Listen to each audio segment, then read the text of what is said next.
So now we've reached the point where we're talking about comprehension. And for us, interpretation really is equivalent to our comprehension, is the easiest way to say it. So the assignment of meaning and reaching a conclusion based on our perception is what we're going to call comprehension and interpretation. There are different ways that we can interpret things. We can have a cognitive interpretation, and this happens when stimuli are placed into existing categories of meaning for us, right? So you come across something new and you place it into in your memory into something, and you integrate it with something you already know, like, is the best way to say that, I guess. And then effective interpretation, we have this emotional feeling, or this just feeling response triggered by some kind of stimulus. We've all seen the jokes where a pregnant woman will start crying when she sees like a diaper commercial, right? That's an effective interpretation.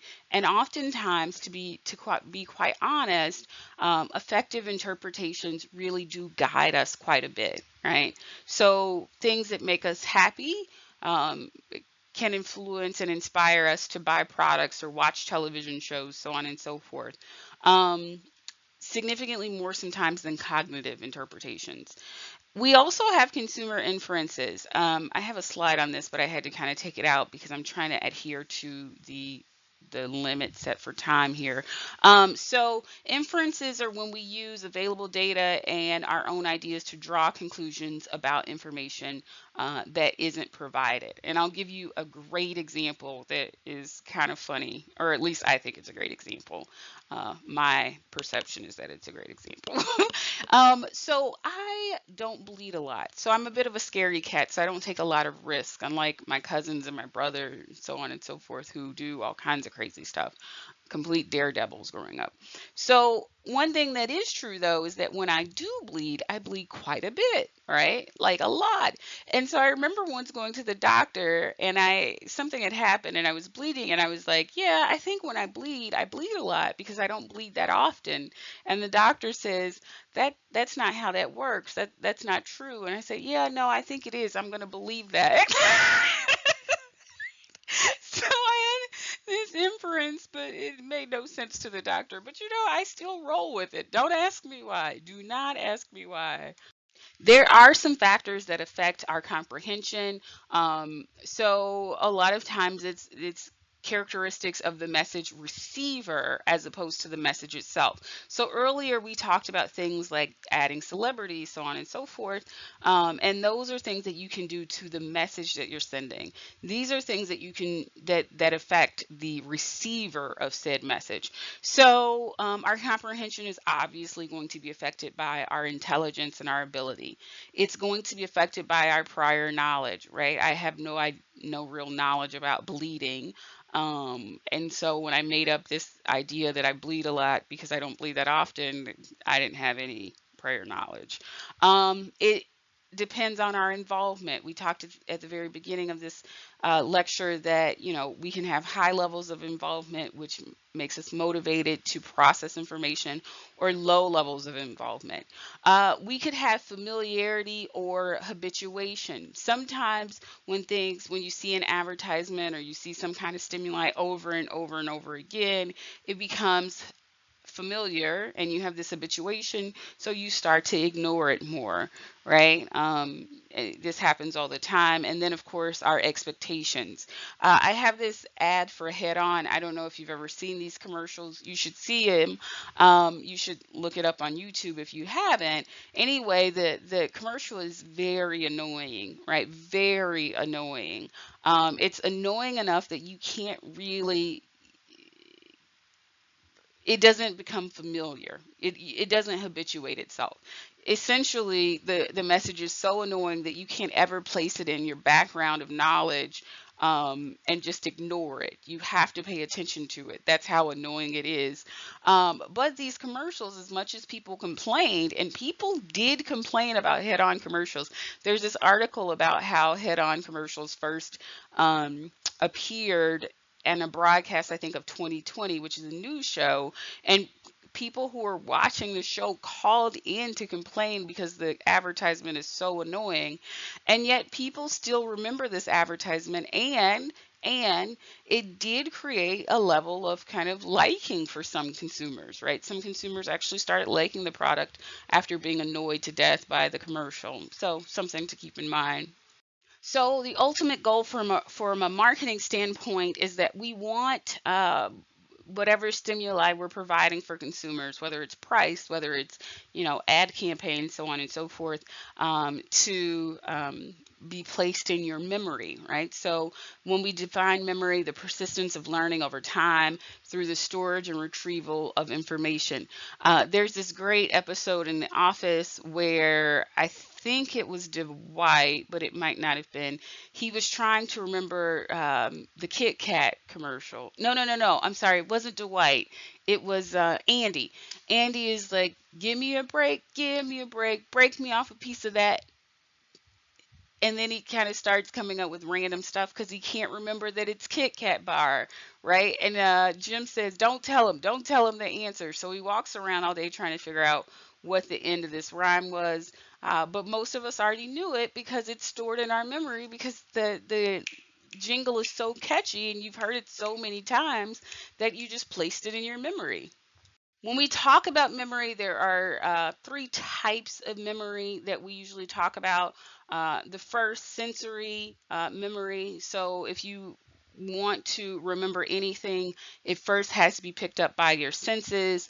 Um, so one thing that tends to be true is that we have a very small amount of information that's picked up by our senses. Otherwise, we would have sensory overload, right? So if we were able to attend to every single thing that was in our senses, whether it's your eyes, your ears, smell, so on and so forth, it would just be overwhelming. Sensory marketing, though, only lasts for kind of a split second, right? It's there. It helps you kind of see the stimulus, and then you either place it in your short-term or your long-term memory. So short-term memory is what they call working memory. It's everything you were thinking of at the current moment. So right now, your short-term memory might be, when does this lecture end? Right? If you don't do anything with that information, you lose it within 10 to 30 seconds. I hope you've already lost that because these are good lectures.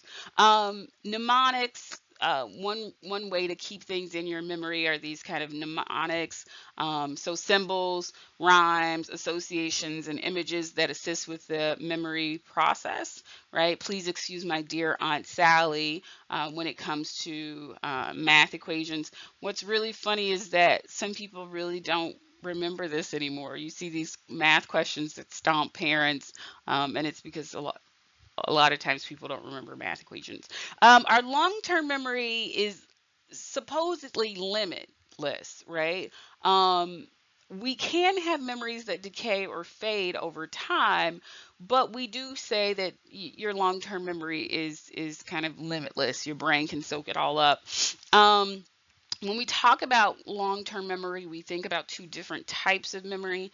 The first, declarative memory, which are conscious memories that we put effort into remembering, versus non-declarative, which are unintentional memories. So, a conscious memory might be the time you spent with your grandparents. For me, that is a conscious memory that I try to remember is kind of my grandma because she was awesome growing up. So my grandma had, 17 kids. All of her kids had a ton of kids with the exception of my mom and one of my uncles. My mom had two kids. My uncle had none. Everybody else had gazillions.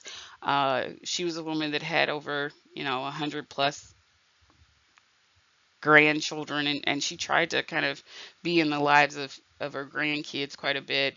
She always had the house where everybody went over. And when I say went over, I mean went over. I probably went over to my grandma's house 5 days a week after school.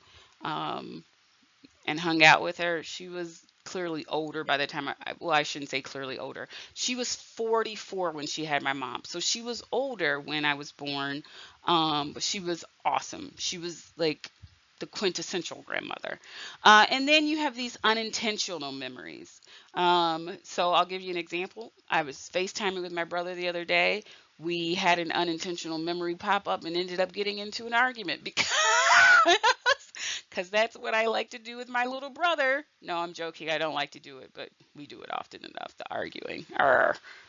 So, as marketers, we don't want you to just have the memory stored, right? We want you to be able to retrieve it, right? We want you to be able to retrieve that memory. Retrieval is based on kind of a number of things: how important the message is or the market offering is, how involved you are. Your mood can affect kind of whether or not you pay attention to and retrieve information.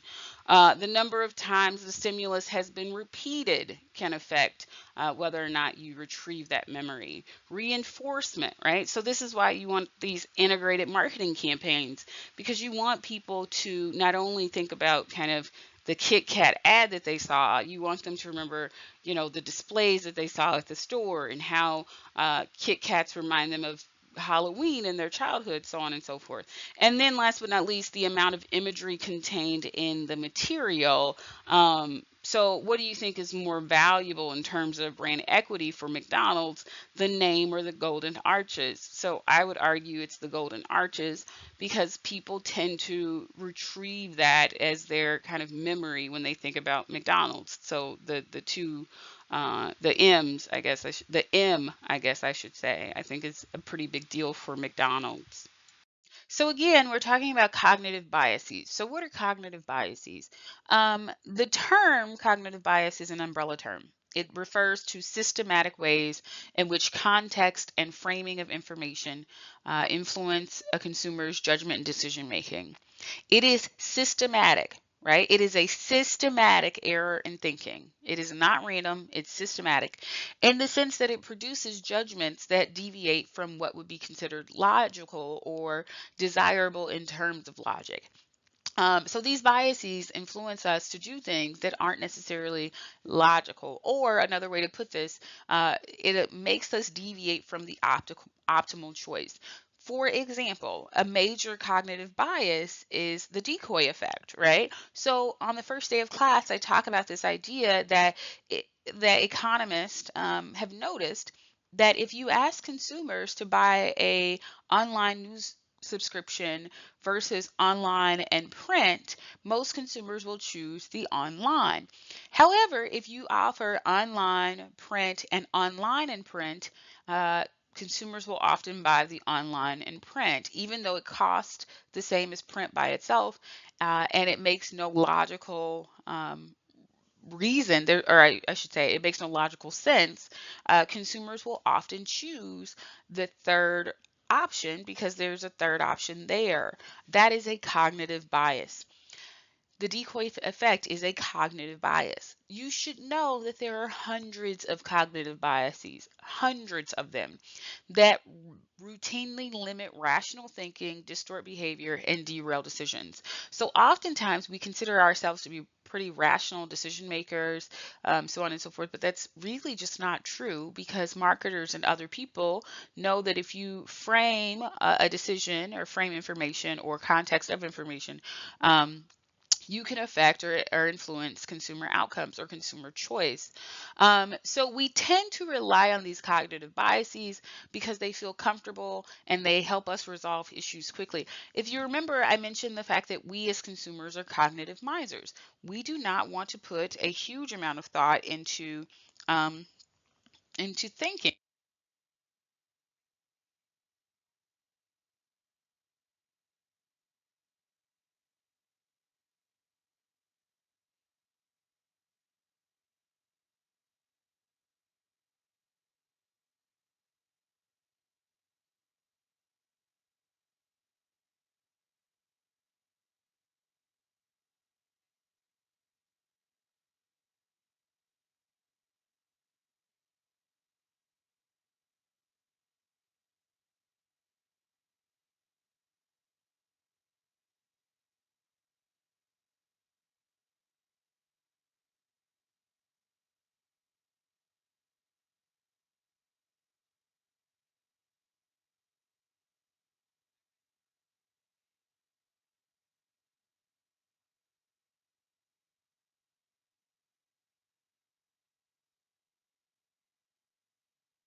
One thing that's interesting when we talk about self-esteem and we talk about self-concept, I should say, and self-esteem, are the biases that we have. And oftentimes we have very self-serving biases. Remember, our goal as consumers and as people in general is to maintain some level of some higher level of self-esteem. So what do we do to achieve higher levels of self-esteem? We tend to overrate ourselves. So we rate ourselves quite highly. We tend to blame our failures on others rather than accepting the blame for ourselves.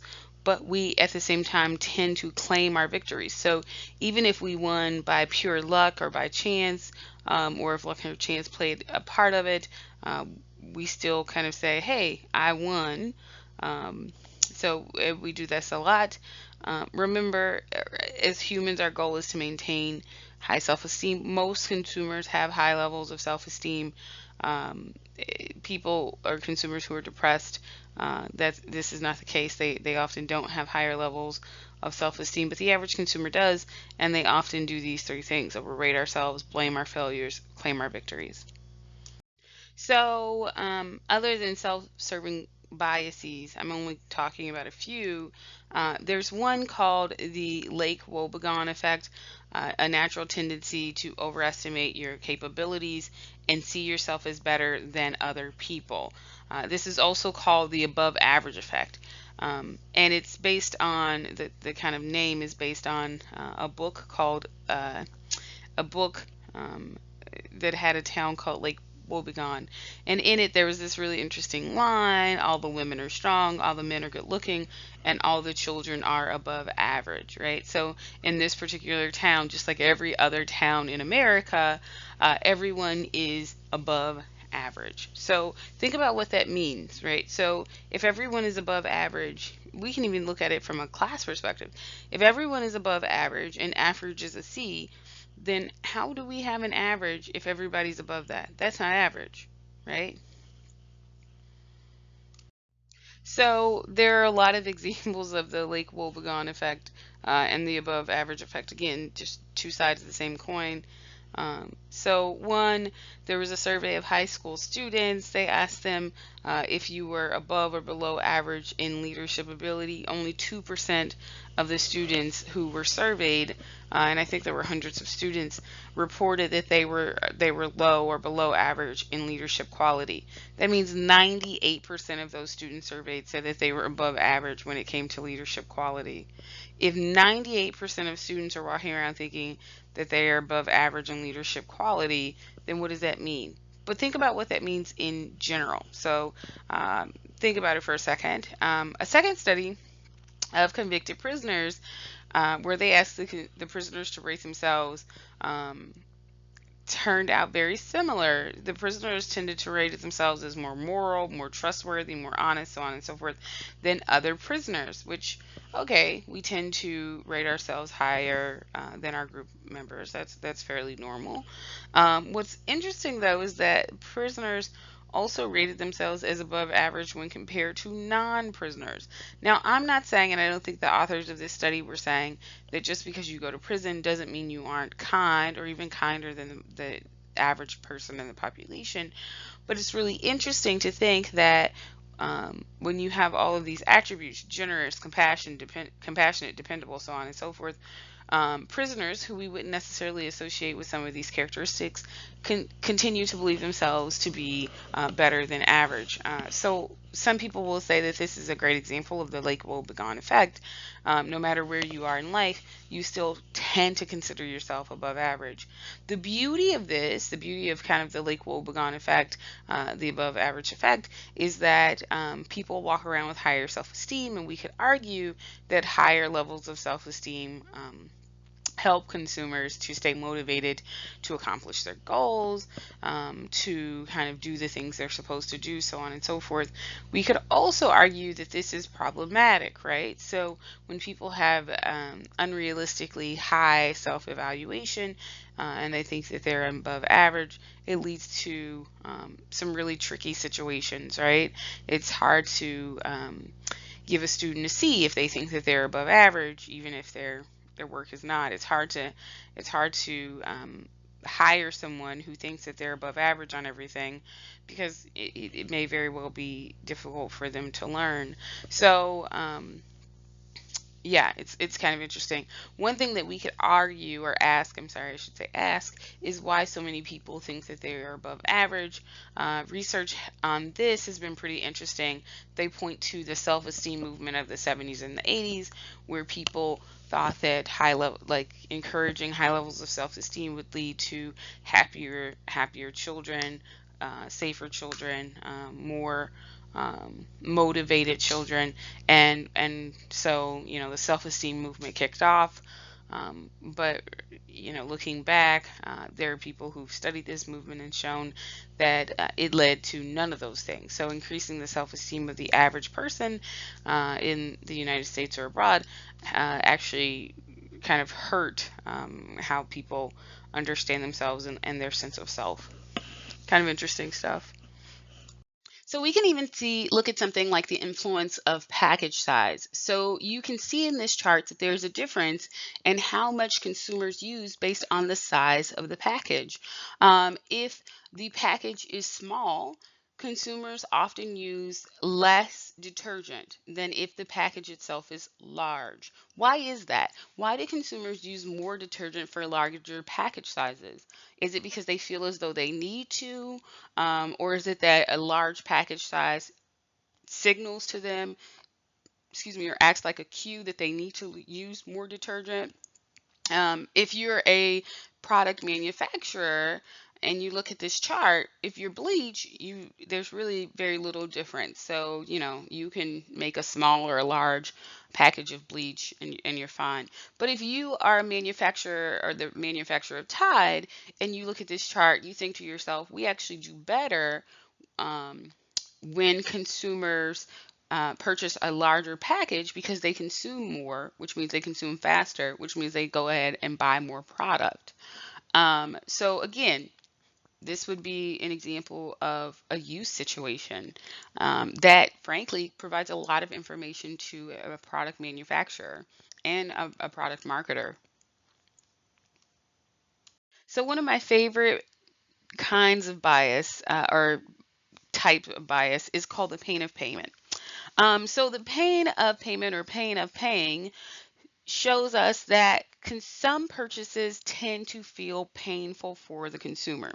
And this may be true even if the cost of the product is the same. There may be certain pains associated with purchasing a product, right? Um, so let's say, for example, you go to a store and you see a pair of socks that you like. The socks are $8, not that much money. But here are your options. You have a $100 bill, you have a debit card, you have a credit card. For most consumers, they'd be more than willing to swipe the debit card or the credit card if they really wanted the product. Probably for at least for some consumers, certain consumers, they'd be less likely to break $100 bill to buy some $8 socks.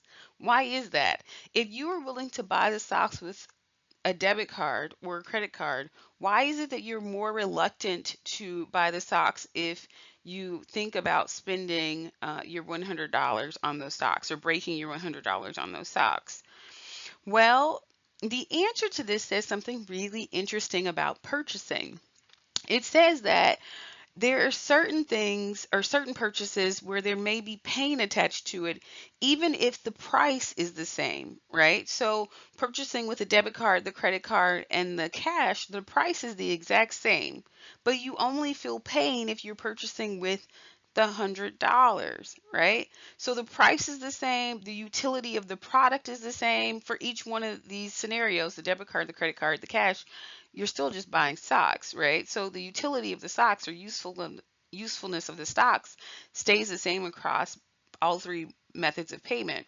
And the opportunity cost is the same. You could do something else with that $8, regardless of what method of payment you use.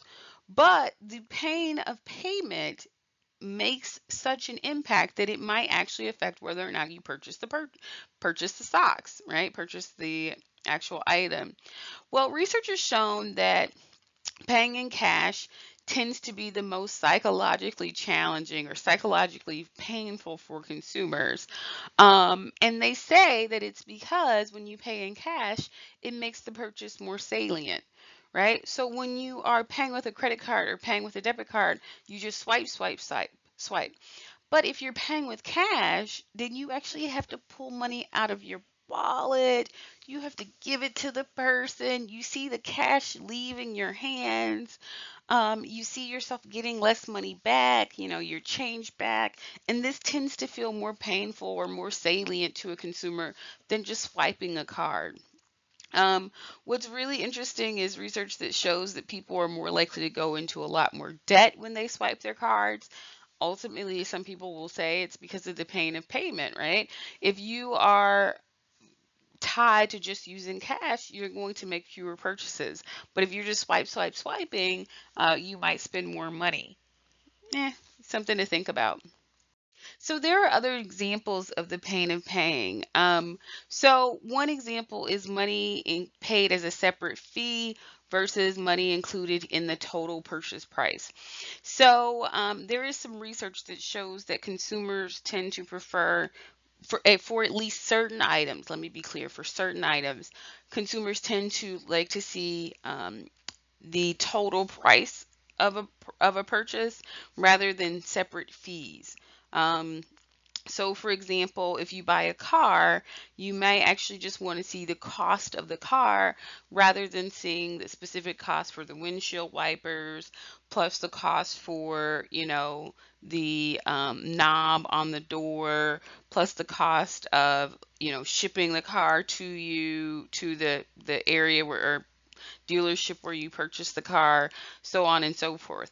And dealerships know that. They know that you don't want to see these kind of minute costs, so they just give you the total purchase price of the car. Um, Similarly, there's research that shows that for some items, and maybe these are lower priced items, I'm not sure. I don't think the research has been clear on this. We like to pay again at one time versus incrementally. And Dan Ariely, who I've talked about before, has a really cool study where he looks at pizza. And I'll kind of describe the study to you. So he has two groups of, let's say, students, right? Student group A versus student group B. And for student group A, he says, hey, why don't you buy this pizza? Each slice, $7. So each student pays $7 for a slice of pizza. He has them eat the pizza and then rate how much they like the pizza. How much did you like the pizza on a scale of 1 to 7? So let's say these students rated the pizza at about a 6 out of 7, which is pretty good. They had a pretty positive attitude toward the pizza. For the other group, though, he said, listen, we are going to ask you to pay by the piece of pizza you eat. So he had the pizza cut up for each slice of pizza. It was cut up into 14 pieces, and each piece cost 50 cents. So 14 pieces, 50 cents each, $7, which is the same price that Group A paid, if you remember. So for Group B, what he asked them to do is every time they eat a slice or a piece of pizza, not a slice, a piece of their slice of pizza, they pay 50 cents. So you pay 50 cents, you eat a piece of your slice. You pay another 50 cents, you eat a piece of your slice until they ate their $7 worth of pizza, their full slice of pizza. And he asked them to rate the their attitude toward that slice of pizza. As you can imagine, a lot of people, or the average rating was lower. So Group A was about a 6. Let's say Group B was about a 4. Why is this?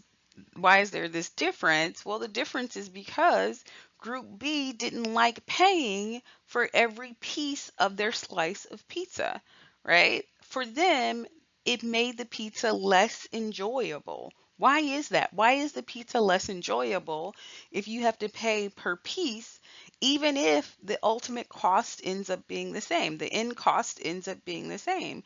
Well, it goes back to this idea that for some items, it's better to pay one time than it is incrementally. You could argue, and I'm not making this argument, but you could argue that depends on the type of product you purchase. So maybe for a car, you want to see all the prices included. You just want to see one total purchase price. Maybe for a slice of pizza, you just want to see one total purchase price. But is that similar to, how you would feel about doctor's visits, right? Or is it similar to how you would feel about a vacation? I mean, who knows? I'm sure we could think of products where this may not be true. But the pain of paying, when it comes to this incremental versus one-time cost, is actually kind of interesting, or at least I think so. So I'm going to go over a few more biases in the decision-making process. The first, sunk cost fallacy. So let me start off. The misconception is that you make rational decisions based on the future value of objects, investments and experiences. The truth is that your decisions are tainted by the emotional investments you accumulate. And the more you invest in something, the harder it becomes to abandon it. So having paid for something makes the consumer reluctant to waste it, right? People fall for the sunk cost fallacy as they want to avoid loss. I might as well keep eating because I already bought the food. So even if you don't like the food, you think to yourself, I might as well keep eating it because I already bought it. At the end of the day, the you having bought the food won't change whether you continue to eat it or not.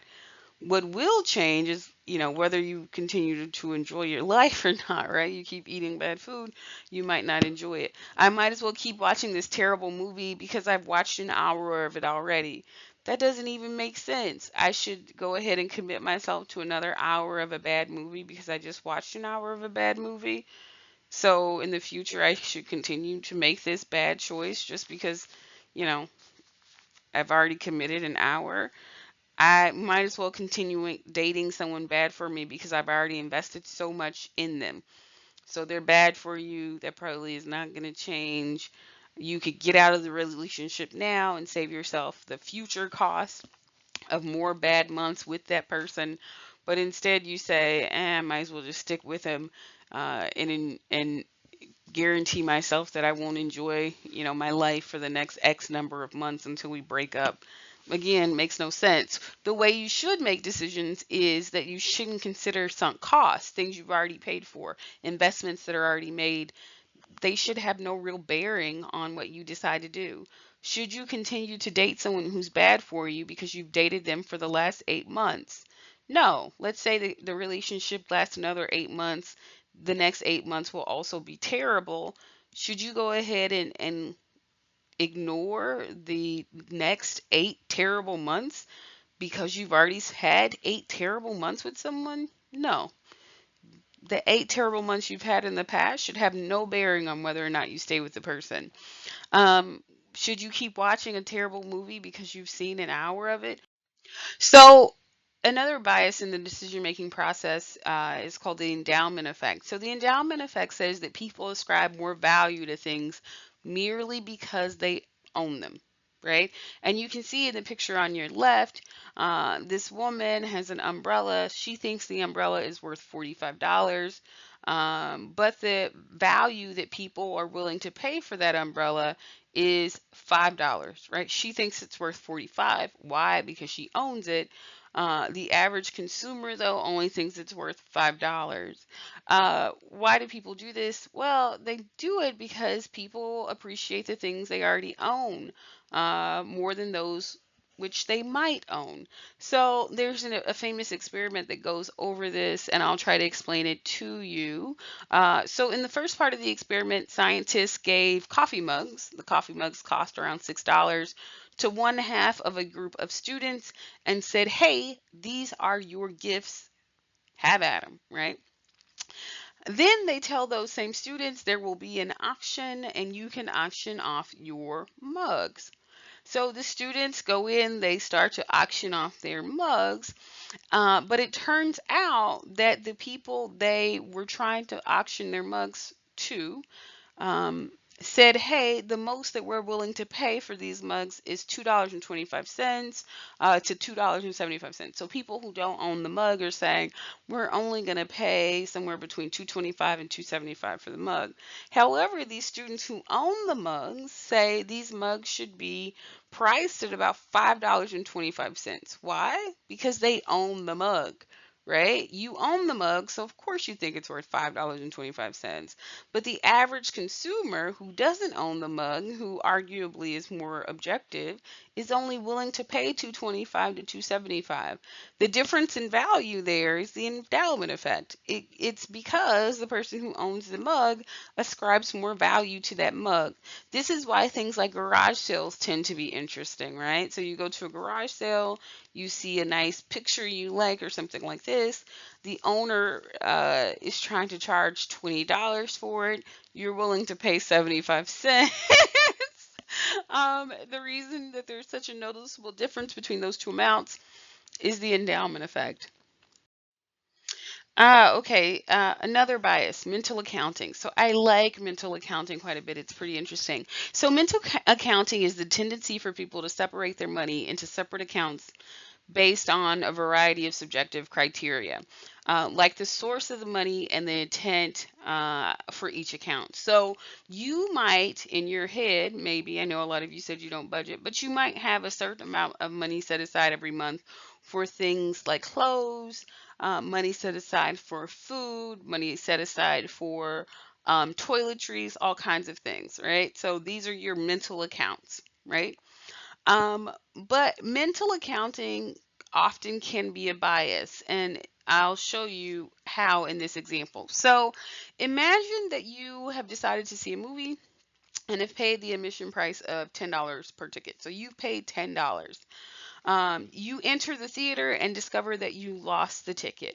Would you be willing to pay another $10 for this ticket? For the average consumer, the answer to this is no. You're not willing to pay $10 for another ticket. Why? Well, I would assume for the average consumer, they will say it's because it's like they paid $20 for this movie ticket. They're not willing to spend $20 for a movie ticket. Instead, it's just not worth it. If they lost the $10, they'd rather leave. On the other hand, imagine that you decided to see a movie where the admission again is $10 per ticket. As you enter the theater, you discover that you have lost a $10 bill. Would you still pay $10 for a ticket to the movie theater?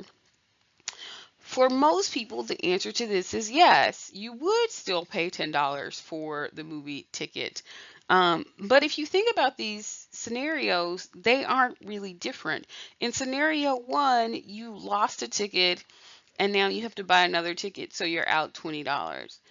In scenario two, you've lost $10 and you need to buy a movie ticket. And so if you do both, you're out $20. In both instances, you are out $20. The difference is how you mentally account for the money, right? So in scenario one, if you buy another ticket, you think to yourself, I would have to spend $20 on a movie as opposed to just saying I'm out $20. And in scenario number two, you think to yourself you only have to spend $10 for this movie ticket, but the fact of the matter is you're still out $20. Right? Does that make sense? At the end of the day, in both scenarios, you are out $20. But because of how you mentally account for those differences, you may be willing to buy a ticket in scenario two. So in scenario two, you might say, hey, even though I lost $10, that $10 won't come from my entertainment budget. That $10 will just come from my general budget and it's gone. And now I only have to spend $10 out of my entertainment budget. Whereas in scenario one, in effect, you'll be saying, I'm going to take $20 out of my entertainment budget.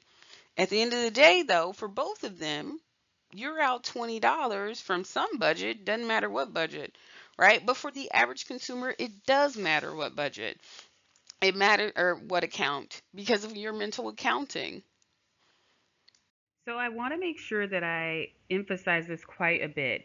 Mental accounting says that our financial resources fall into distinct categories or accounts that we don't see as completely interchangeable, which is interesting because, you know, financial resources, particularly when we're talking about money, is fungible, right? So, the money that you have in your checking account and the money you have in your savings account, uh, it it's still the same money. It's still coming from essentially the same place, your bank account. You just put one into checking and one into savings. Um, Mental accounting though says that we make these decisions that are piecemeal, right? And that they're influenced by specific context. So we go back to the example of being at the movies and losing the money. This might look different, and your answer might look different if you're at a train station and you plan on visiting someone, and you lose your ticket, right? You probably will go ahead and pay the extra money, right? So it's going to be influenced by specific context. It's going to be influenced by need and urgency, right? If you really need to get home, or if you want to get home urgently, you're going to go ahead and pay the extra money, even though you feel like you lost or you had your ticket. Mental accounts can help us regulate our consumption behavior. I'll give you what I think is a great example of that, and that would be the envelope method, right? So some people, when they decide to start saving money, they put their money into distinct categories, and they put each category, they put an envelope with each category. Now, it used to be that people would literally use an envelope, and some people still do, right? So they say entertainment budget for the month, $100, and they put the $100 in the envelope. But you can also do this with different banks. I think is it Ally? Is that what they call it? Ally. I don't know what they call themselves. I think they allow you to use these kind of envelopes.